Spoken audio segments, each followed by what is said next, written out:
and we're just sort of sorting through them. But I had it analyzed, and I've got the picture up there if you guys want to analyze it yourself. I'd love to have a better look at this thing and wish it was a little bit closer when I got the picture of it. But there it is, and from the people who've analyzed it so far, a guy in a suit is the best thing they can come up with, which is absolutely ridiculous to me. A fairly remote area at 1:11 in the morning. So that doesn't fly with me at all. Plus, it was the same area I went back to that I saw him at the first time. So go to the website, alienaddictions.com, and check out those. Enjoy, have fun, and also check into the chat room there. We've always got a bunch of members on during the show. All right, everybody, coming up next, questions from the Space Chickens, which is always a lot of fun. You're listening to Alien Addictions on Party 93.4. I'm Alienphotog, and we'll be right back.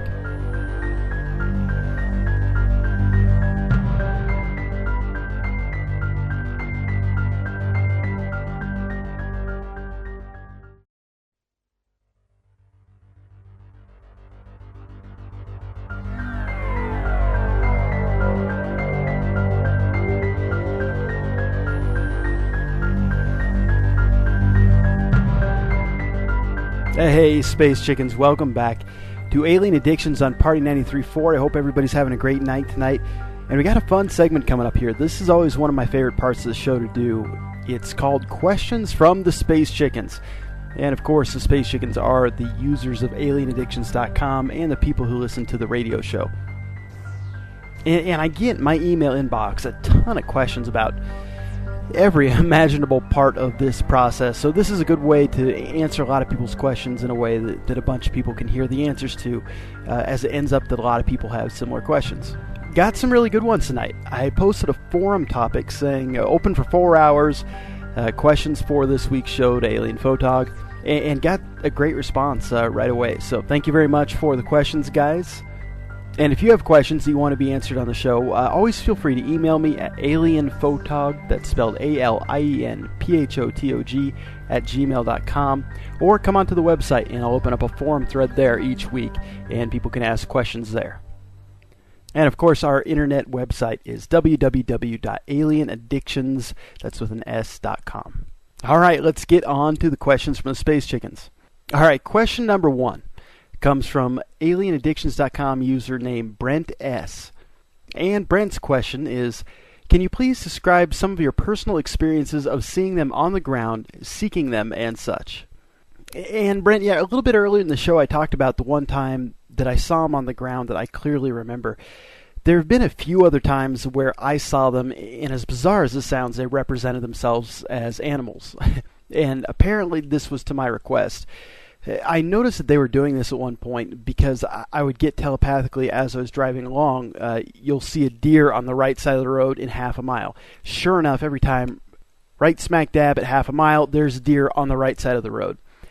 And a lot of times interesting things would happen with these animals. Shooting stars would be in the background of the sky coming towards them, things like that, right as I would look at them, things like that.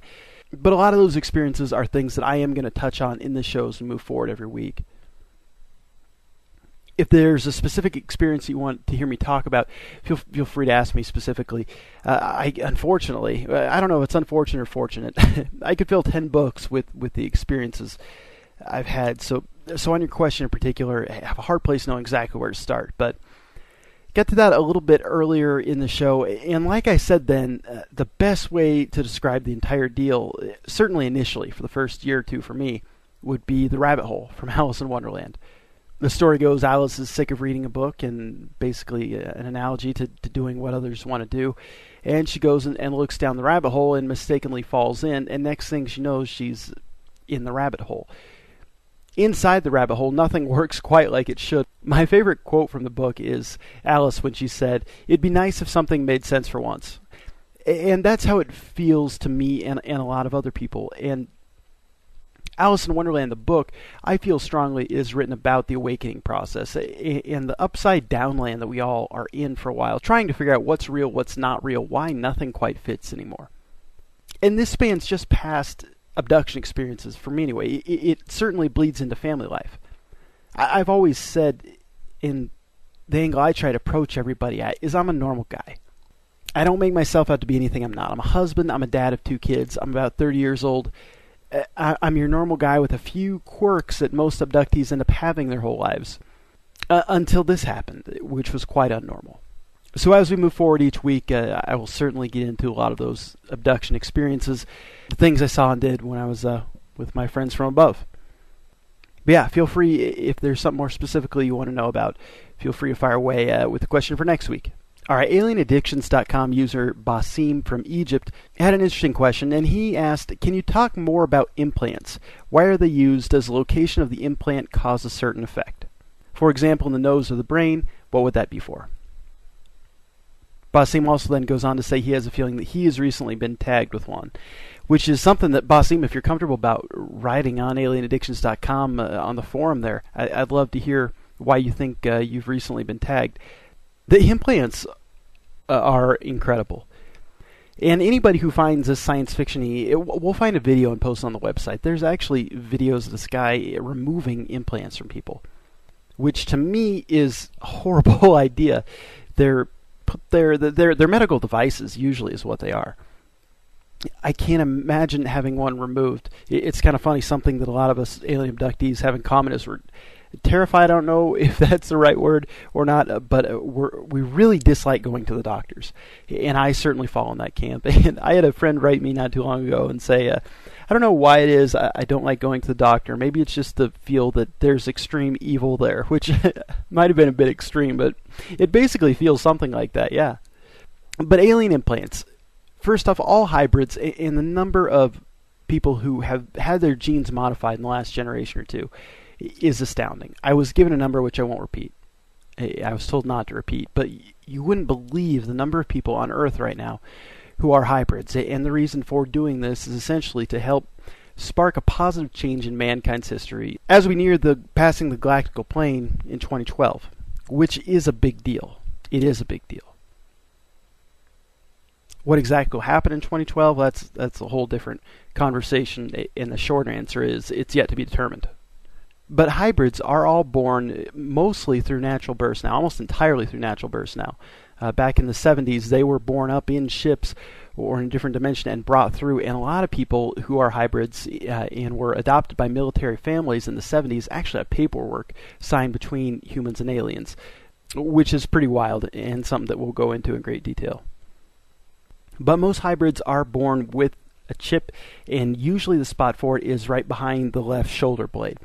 This chip is used basically for tracking. And the reason for that is simply because all of this logistically has to be done.